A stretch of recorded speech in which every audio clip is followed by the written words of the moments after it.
Kalenjin na Gikuyu.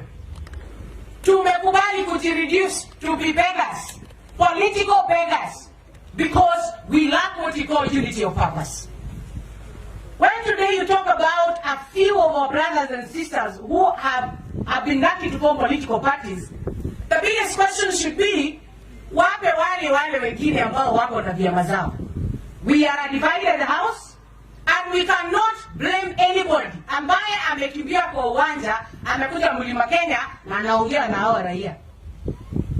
Nasema hivyo because we should not perceive any party leader as a threat to the existence of our parties, because our parties should be driven by our ability to come talk to our people, convince them, and make them rally behind the agenda our political parties are fronting. So I'm calling upon my sister Martha Karua, Mwangi Kionjori na wale wengine akina Munya na Kabogo, wacheni kuconcentrate na kulialia kushindana mkisema mnashurutishwa mvunje chama. Nyinyi tengezeni sera zenu, ingieni kwa ground, ongeeni na watu ya kanisa, ongeeni na raia wakubali, kwa sababu kompero safi.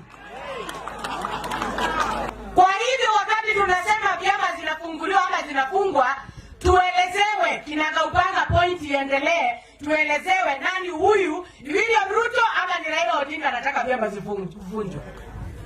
Kwa sababu ukweli usemwe, mtu anafunguanga chama yake kwa sababu ana imani ako na ushawishi wa kutosha ya kufanya watu wamfuate. So the truth must be told in this mountain. Wewe uko na chama yako, haki yako. Hata mimi nitafungua yangu inaitwa ya Maslekui na ama ya Masingore. Tuko wengi pia.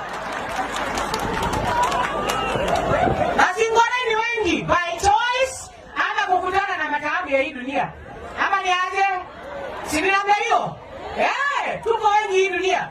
But the point should be this, which I don't want us to miss. And is that the only person who is on record saying that he does not want to be party with any person who has a political party is William Samoei Ruto with his party in UDA. So the question is, mtu anasonga ugali yake ile itatoshea watoto wake. Ikibaki anaweza pea mgeni ama mtu wa jirani anapita.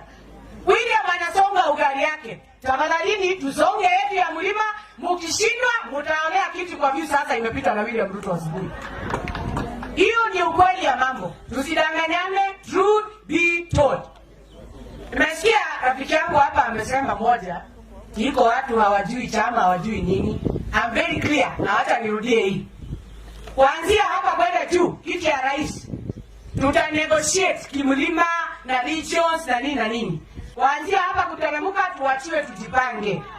Hivyo ndivyo ilivyo. Maneno ya kupangwa, hata mimi nimesema hiyo. Hakuna suti, siku hizi nilinganisha. Hata mimi nimevaa linganisha. Hapana vaa suti.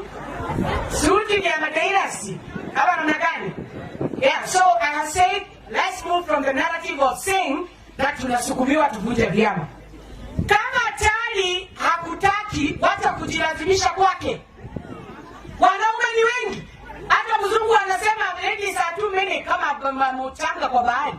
Hiyo ndio iko. So wacha tuache hii. If we bring the mountaineers together on point of conviction that we are under duress and somebody is oppressing us and wants us to unwind our political parties, I will tell you that will not be sustainable.